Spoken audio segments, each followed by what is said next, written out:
As we think about Holy Week, one of the most personal, intimate, close times that Jesus has with his disciples in his final days here on earth happened at the Lord's Supper. And we see this in chapter 22 of the Gospel of Luke, and it says this in verse 19.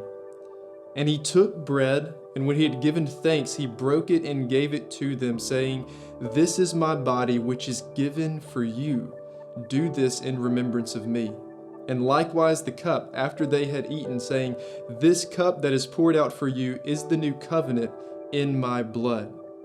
So in verses 19 and 20, Jesus is comparing the bread to his own body broken for us, and the cup to his own blood shed and poured out for you and for me.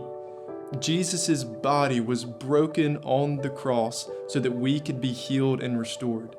His blood was shed and poured out so ours wouldn't have to be, and so that we could enter into relationship with God. And he says this in verse 20, "This cup that is poured out for you is the new covenant in my blood." Not the old covenant of law, but the new covenant of grace. For you and for me, we could never live up to the standard of the law, perfection in God's eyes. We just couldn't.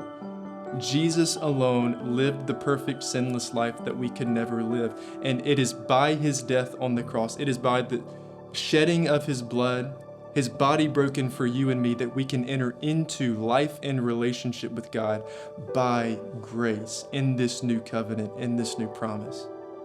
And if you didn't catch it, in verse 19 and verse 20, both verses, Jesus says, "This is given for you." For you, right where you're sitting as you're watching this video, Jesus had his body broken and his blood shed and poured out for you, so that you could enter into life and relationship with God forever and ever and ever.